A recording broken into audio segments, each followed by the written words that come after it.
On this episode of Wocket Launch, we'll hop on Zoom and speak with SallyRose Robinson, the 2025 chairperson of BayCon. We'll also be taking a little detour into the heart of the time vortex as we dedicate our five favorite things segment to the most recent developments happening on this season of Doctor Who. So, what are we waiting for? Let's start the show.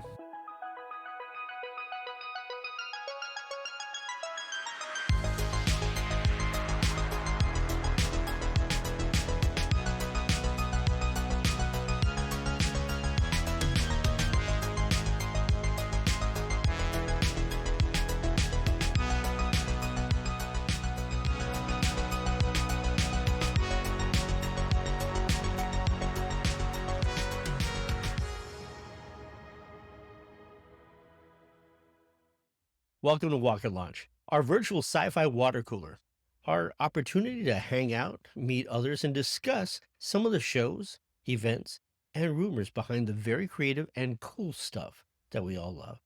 My name is Sinohui Hinojosa, and I am a card-carrying sci-fi fanatic slash aficionado, and my love of the genre goes way, way back. I'm a huge fan of classic sci-fi literature, authors like H.G. Wells, Heinlein, Asimov, Jules Verne, Clarke, and Bradbury, to name a few. As for films, I begin with the silent films, the classics like A Trip to the Moon and Fritz Lang's Metropolis, through George Pell's famed productions. Honestly, any film that's even touched on time travel, I'm there. Now, keep in mind, I saw Star Wars way, way before any of them had a number after the title. I love British films and television shows that include the Quatermass series, especially Quatermass in the Pit, or 5 Million Years to Earth, as it was called when it was broadcast in the U.S. Shows like The Adventures with John Steed and Mrs. Peel, Hitchhiker's Guide to the Galaxy, UFO, Space 1999, and of course, Doctor Who. I love the stop-motion masterpieces by Ray Harryhausen, Howard Hawks' Thing from Another World, of course, the John Carpenter remake, plus quirky films like Big Trouble in Little China, and, of course, Buckaroo Banzai Across the Eighth Dimension. As for TV series, there's things like Serling's The Twilight Zone, Stefano's The Outer Limits, One Step Beyond, and even Thriller with Boris Karloff. To recent standouts like Fringe, Lock and Key, Andor, Timeless, The Umbrella Academy, and Resident Alien. But there's so many more. Then, of course, there's every episode of Star Trek. All of them starting from the original 79 TOS originals to every version that has graced the small screen, leading up to the brilliant Strange New Worlds. Plus, I started collecting comic books over 50 years ago. In addition to reading Starlog, Famous Monster, and Omni magazine on a very regular basis. To this day, I will watch pretty much anything with robots, monsters, or aliens at the drop of a hat. I've remained up to date with every excursion into the Marvel Universe, yes, including the Inhumans TV show. And I hope to finally see a version of the Fantastic Four that delivers on that retro-futuristic feel I first got when reading them in the 70s. I need me some Mole Man and maybe a legit Fantastic Car. The ones that break apart. Additionally, I spent a good part of my life taking a hand at producing, shooting, and directing my own creative projects. Writing and directing plays and cabaret shows. I even started my own community choir in 2015. Then recently, I came back to attending conventions. And over the course of the past 5 years, I've been going and I've been moderating panels at sci-fi conventions, hosting trivia contests and karaoke shows. And I've spent countless hours speaking with writers, directors, performers, and others about their craft. At the end of the day, I'm hoping that by sharing even a little bit of what we both love, that we might be able to start a conversation where I can learn more about the things that you like. Maybe there's something I missed. And together we can learn from each other. And who knows, if you ever happen to be in the San Francisco Bay Area, maybe we can meet at a local con. We can talk about stuff. We get into some real deep dives. Who else is going to understand a conversation about Gene Roddenberry's failed pilots, comic books that changed my life, or the fact that Spider-Man did in fact once have a spider-mobile that could climb walls? No, seriously, made from a doom buggy, no less. I think the Human Torch helped him build it, but that's not important. Either way, thanks for letting me jump onto a little bit of a soapbox for a few minutes, because now it's time for my 5 favorite things. Doctor Who edition.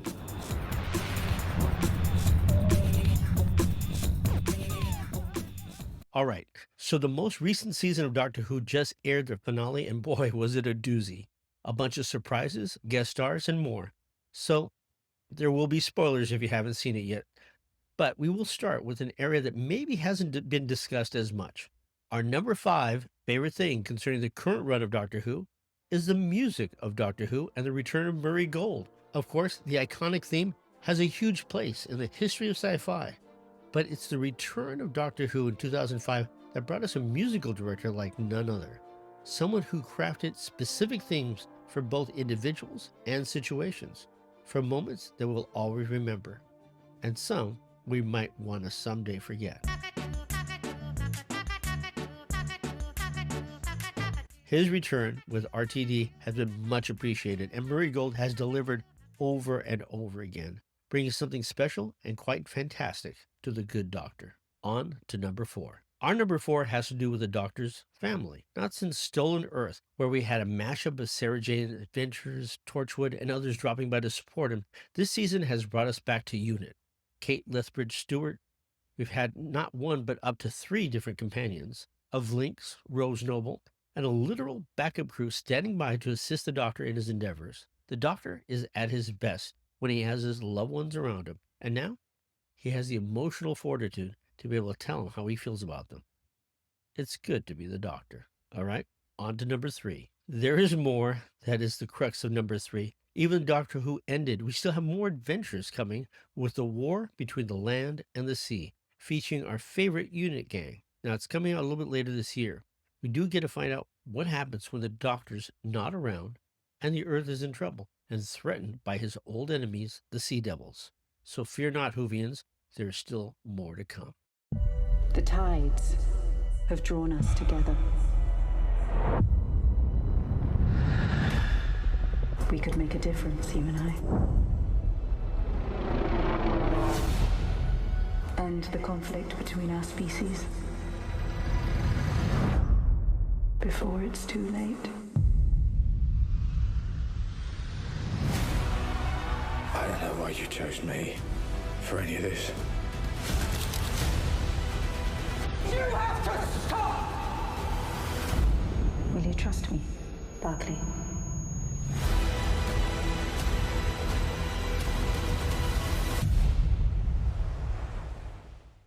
Number two. Number two is the use of cameos in this season. And while I was all in for a quick stop by The Fugitive Doctor, I was so incredibly happy to see Jodie Whittaker return in that scene in the final episode. There's nothing better than having more than one Doctor in the house. And Jodie's return felt organic to the story. It might have been some fan service, but the reality was, I'm not even sure how much we understood how much it was needed. The shock of having her interact with Ncuti, well, that was amazing. Number one is exactly what you all expected. So what exactly happened at the end of the episode? Because I'm pretty sure that it's not what you think. What it did look like, it at least seemed like, Ncuti's Doctor regenerated after aligning the time metrics 1 degree to help return Poppy. Well, that's not a sentence I ever really expected to say, but as his energy bloomed, not destroying the TARDIS for a change, he was standing partly outside of the TARDIS as his energy expanded outward, filling the night sky. I honestly don't think he regenerated. Even if it's only for a moment, I believe he was able to redirect the time stream, his time stream, to break through to the alternate dimension where Rose Tyler now resides, pulling her back through the TARDIS. Because, the way that she said, "Oh, hello," did not exactly feel like the Doctor to me. So I'm hoping that there's still some trickery to be had for the likes of Russell T Davies. Note that in the end credits, it never said introducing Billy Piper as the Doctor, the way they normally do that. So I think it'll be some kind of bait and switch. That said, I am very curious to know what happened, and I'm really curious to know what you think happened. Let us know in the comments. For over 40 years, BayCon has brought fans together for epic panels, amazing guests, workshops, gaming, and unforgettable fun. This year, we enter a convenient parallel dimension, a spookier side of speculative fiction that you can experience this 4th of July weekend at the Santa Clara Marriott. BayCon, the Bay Area's longest-running, fan-run science fiction and fantasy convention. There's a place for you here. Visit BayCon.org for tickets and more. BayCon is one of the longest fan-run sci-fi and fantasy conventions around, and this year they're teaming up with WesterCon to have one incredible 4-day event coming this 4th of July weekend. I'm excited to present an interview with convention chair SallyRose Robinson. Take a listen.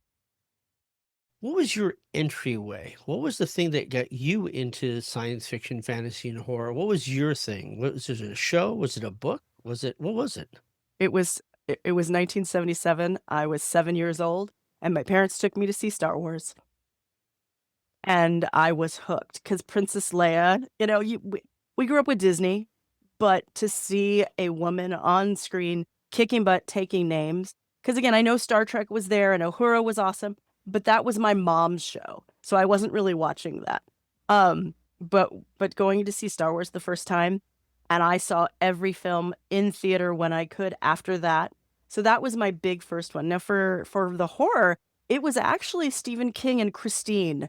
And I really love cars, and yeah, that was scary, but it was super cool just to see how that mental acuity could change and how the car was in control. And it's like, that's an inanimate object. What? And yet, it scared the heck out of me for sure. And of course, there was Amityville Horror as well growing up. So yeah, those are the two big ones that really got me. It's funny you say that because I think a lot of people forget that prior to E.T. and Close Encounters and all that stuff and Jaws, Steven Spielberg directed a TV movie called Duel. And it was Oh. about a guy driving across country and this semi truck chasing him down. And you don't know if he's Yeah. evil or if it's like demonic. You don't know what it is, but you just knew that it gave you that kind of really Mhm. creepy, foreboding kind of thing. And I was always really, really impressed by that because he did bring those kind of things to Jaws and he brought those things to Close Encounters Yeah. and so, but I think so many people kind of forget, a lot of the stuff that he did right before he became a big film director was a lot of television. He was even directed an episode of Night Gallery.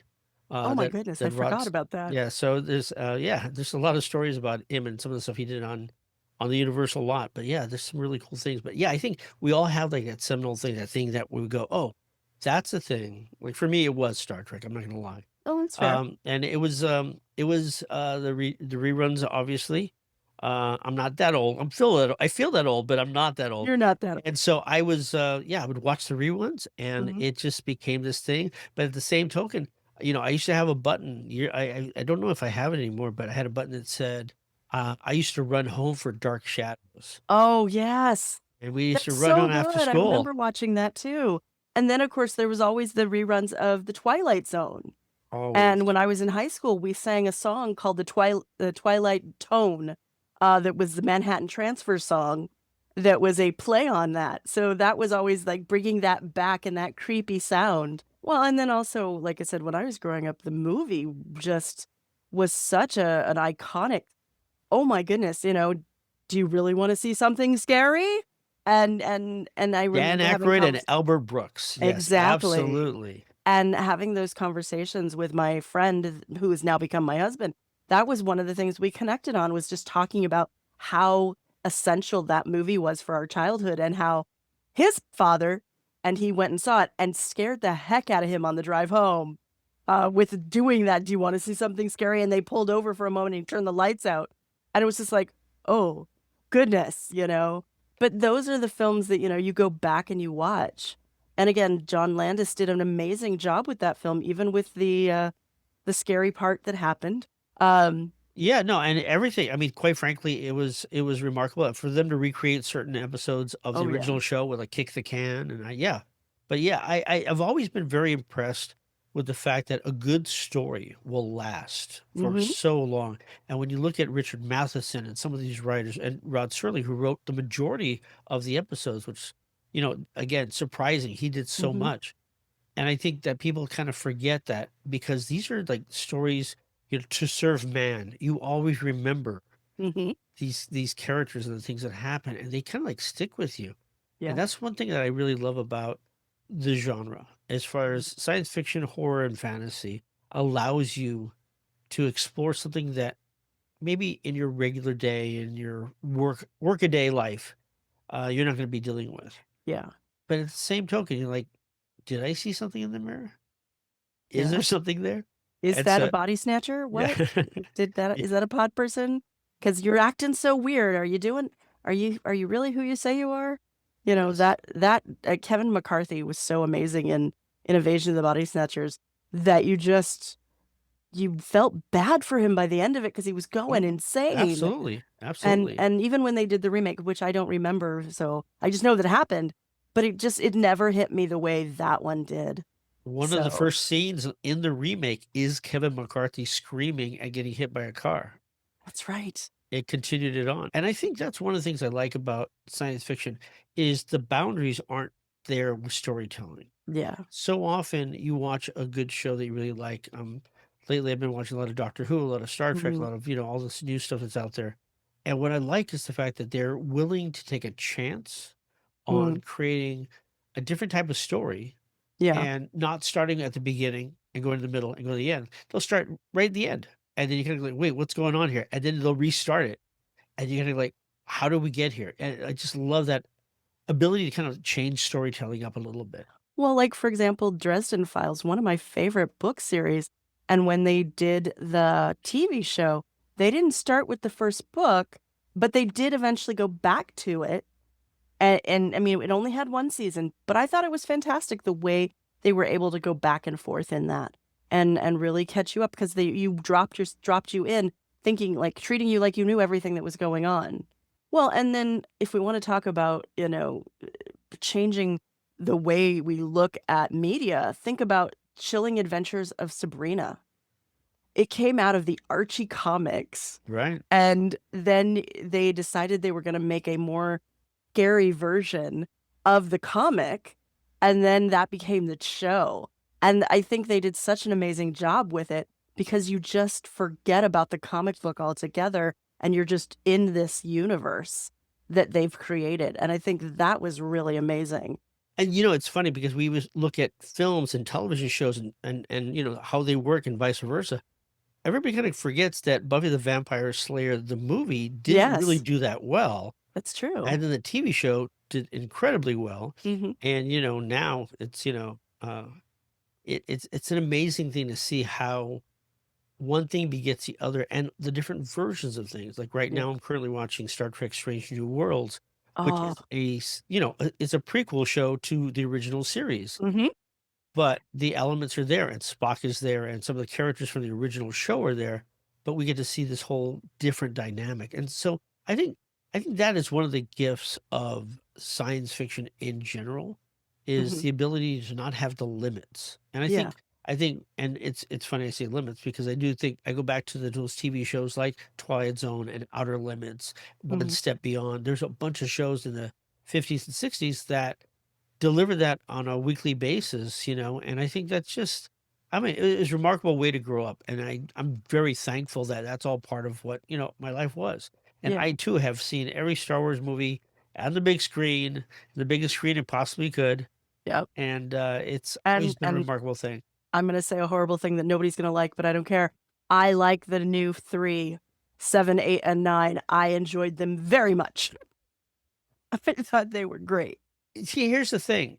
I have a real problem because there's very little where even if I don't like something, or if I Mhm. go, you know what, that's not the way I would have done it, or Yeah. whatever the idea is, I could still really be impressed with the quality of the work and the way it looks and the general storytelling and the way the performances are. I mean, I'm a big fan of Ray. I thought Oh, the character yeah. of Ray was just so dynamic, and I'm so excited that they're bringing her back to do more. Oh, that'll So, be exciting. so it'll be kind of fun to see what we do with that.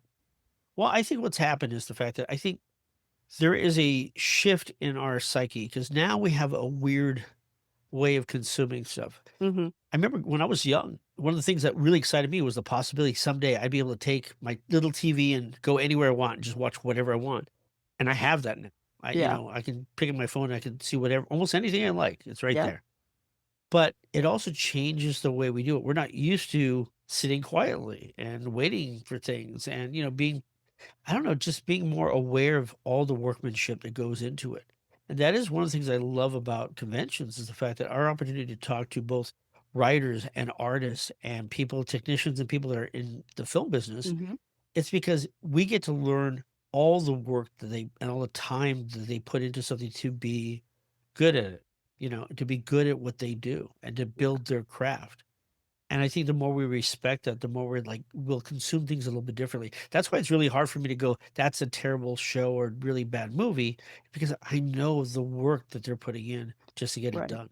So, Well, I think also we've gotten to that point, again, back to your speaking to your point about how we can binge watch a whole show. And I remember growing up, it was episodic and you had to wait every week, no matter what the show was. And I think having it be binged at this point, you do lose a little bit of that how hard it was, how much work was put in. Because okay, it's all done now and we can watch it all in one sitting if we really, really want to. Um, versus having to wait and get that next show. And while they work on it during that week that you're not seeing it, or the 2 weeks that you're not seeing it.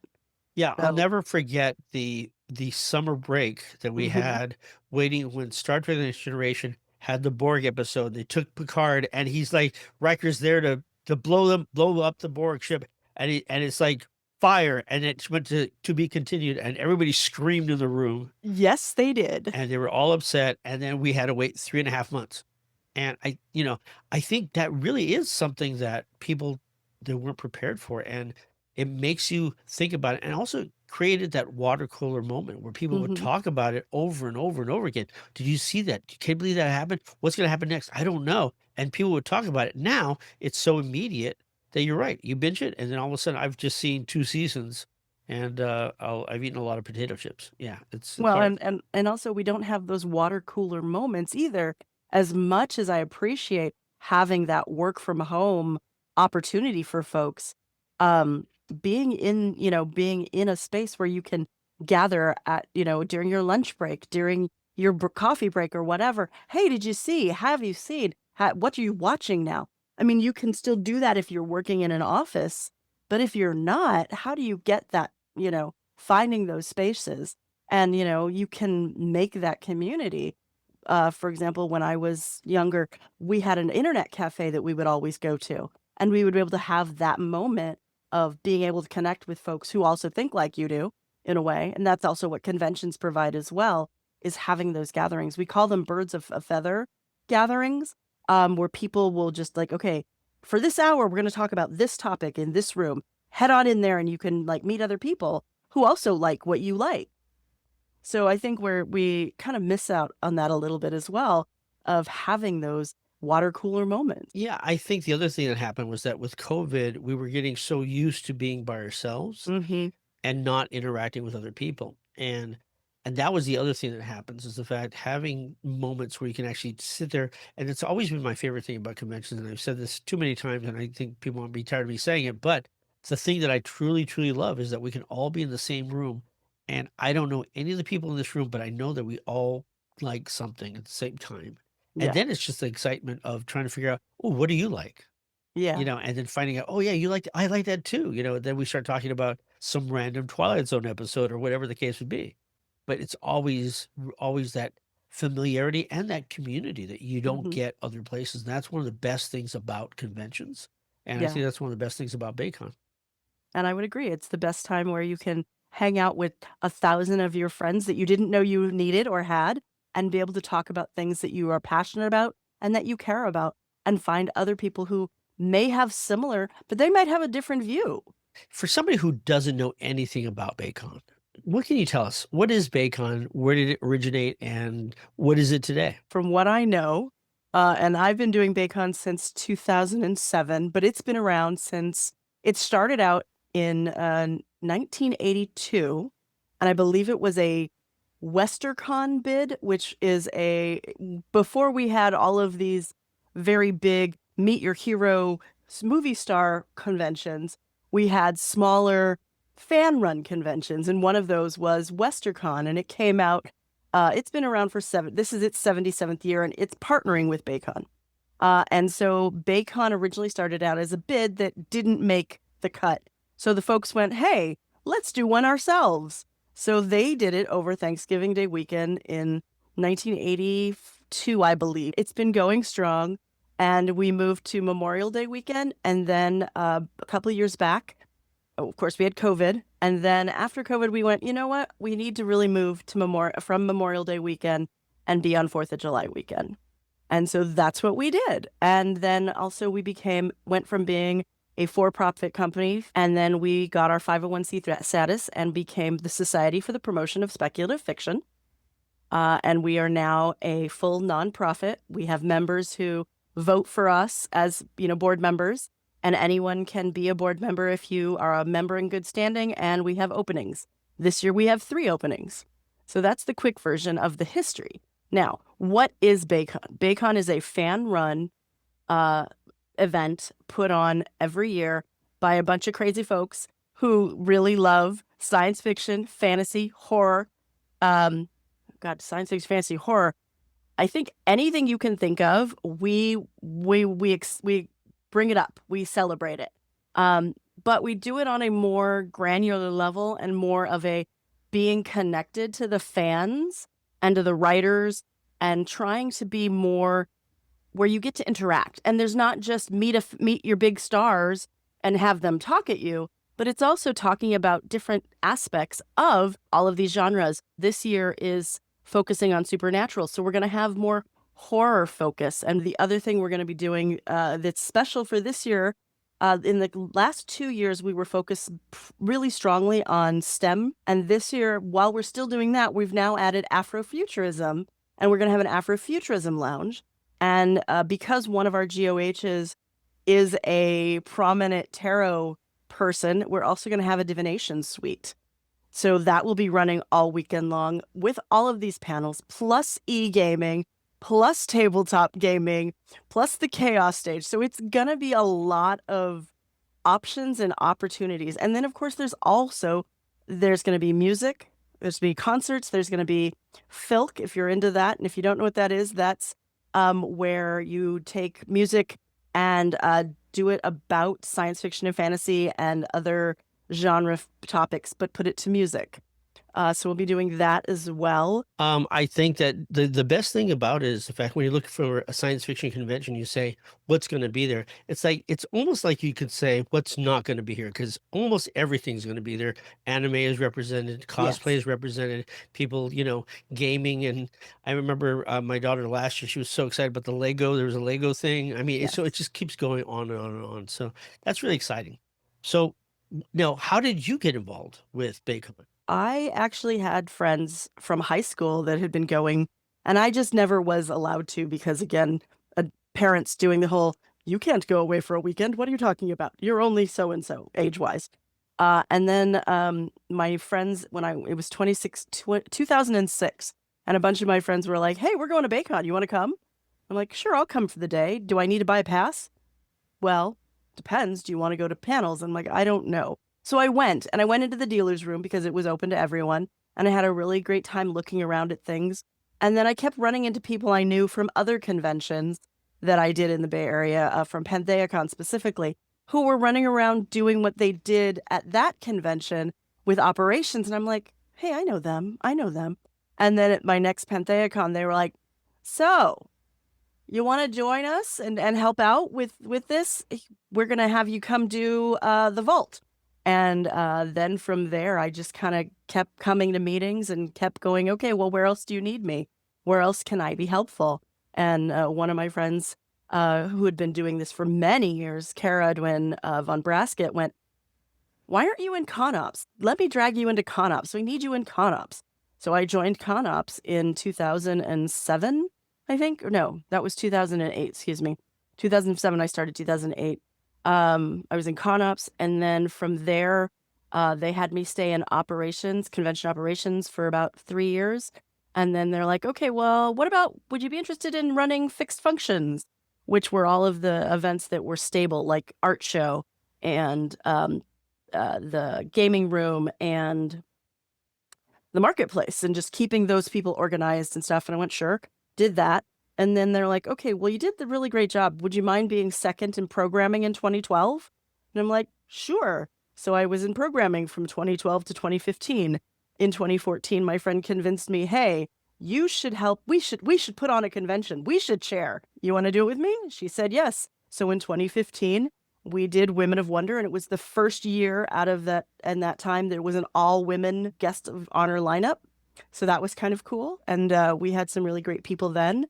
And in 2016, I was just back to being a regular person and helping out wherever I could. And I took over in HR and kind of did that for a few years. And then I went, I think I want to do this again. So I bid to be the chair for 2025, and here we are. It's a remarkable thing because I think the idea of a fan-run event is really it changes the dynamic so much. You see some of these really gigantic, events that you go to, and they tend to be more celebrity driven and Hmm. much less about the actual people and more, there's just something about it. It's a little bit of a different vibe, and it usually ends at a certain time. It usually starts late, ends early. Yeah. I know that there's things going on at BayCon pretty much all the time, almost nonstop.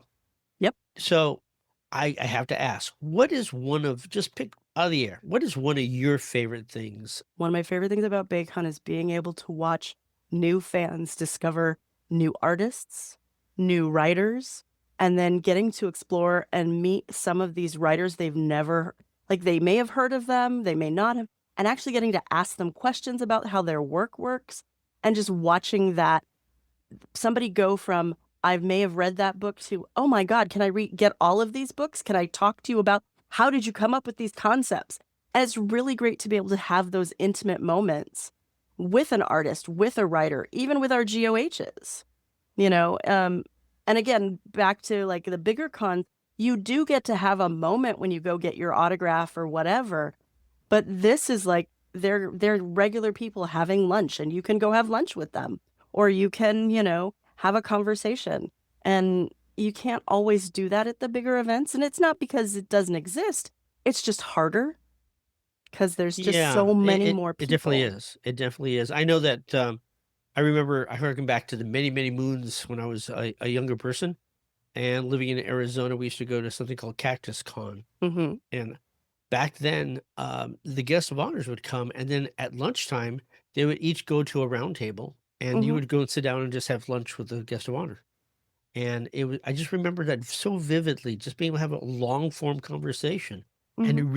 it kind of changed my perspective. And then when I went to the next con, which was more of a bigger regional con, and it was much more about autograph signing and stuff like that, I really missed that idea of like having that personal connection with somebody at the convention. And I think that's what BayCon really delivers. That's what we try to deliver anyway, as best we can, because we do want those connections and that intimate moment of being able to ask some of your favorite writers, how did you do? How did this? And maybe even having them look over your stuff. We do have a writer's workshop where if you submit your writing, they will, have a small group and they'll help you be better at what your craft. So that's kind of why I love it. It's that intimate connection that you get at these smaller events. You don't always get at those big ones. No, I think you're absolutely right. So is there anything that's happening this year that feels completely different? That's something new that's happening this year that you want to talk about or tell me about? Okay, well, there's two big things that I'm really excited about. So let me tell you about the divination suite, which is one of my personal favorites. I am a tarot person. I have been for many years, and being able to bring that really openly into the convention, especially because one of my guests of honor, Sasha Graham, is a tarot creator and writer. Not only is she a wonderful actress, she also is considered the tarot diva. That was one of her very first books, in fact. And so I was really excited that she said yes, because she does these suspense things, but she also does tarot. And so I had some folks say, we want to run that room. So we're going to have that space. And it won't be open all the time, but it'll be open a good majority of the time. And I will get to teach a wine and divine class one of the evenings for folks. On top of that, the other thing I'm super excited about is the opportunity to host the Afrofuturism Lounge on a grander scale than it's been done previously. Dr. Lawana Richmond is coming. She does this and has been doing it in San Diego for San Diego Comic-Con time. But she's coming up here, and it's instead of it being a full evening of in stuff, she's going to have a whole weekend and a whole team. And because of this, we also were very fortunate to get Audrey T. Williams as our poet laureate in residence. And we're super excited about that as well. So these are the two big things that I'm really excited about for this year, because we're just going to have so much fun with that, and everybody's going to get to experience that. And hopefully both of these things will continue on past this year. And then there's one more thing I want to bring up that some dear, wonderful friend who might be interviewing me offered to do for us, which is a film festival. And we're hoping to also make that an annual event. But this year we know it's going to be 3 different topics each day. One day will be horror, one day will be science fiction, and one day will be fantasy. And because we also were fortunate enough to have Catherine Mary Stewart be one of our GOHs, we were hoping with all of the things that we're doing in the world that we'll get to see 2 of her 80s films that were very popular. One of them is my favorite, which is Night of the Comet, and the other is The Last Starfighter. So those are 2 of the films we're hoping to get to show. And I know that there will also be some short films that we'll get to show in between as well. So that's what I'm looking forward to. I think it'll be a good time for everyone. I think people will really appreciate that. And I know that I have a great time every time I get an opportunity to go down there. I just want to confirm that this is at the Santa Clara Marriott, correct? Yes, it is. And it's right near Great America. So come on down. Oh, that makes it very simple for people. So I Mhm. think a lot of people will find it. And I want to thank you for all the work. And I know it's a lot of work to do an event like this. And I know that you have a lot of people working on it. And this is probably a crazy time for you. And so I want to thank you from the bottom of my heart that you took time to talk to us on the podcast. Oh, thank you for having me. I know that everyone's going to have a wonderful time. There's going to be so many different things to do. There'll be quiet space, there'll be loud space, there'll be even outdoor space if you guys want to just go by, hang out by the pool, that we have that for you. So thank you for inviting me to talk about it. And I can't wait for everyone to come and hang out with all of us and enjoy the event. All right. Well, we'll talk to you soon. All right. Bye-bye. Thank you all for joining us for this episode of Wocket Launch. Remember, never be cruel, never be cowardly. Always try to be nice, but never fail to be kind. I'm Sinohui. Until next time, be seeing you.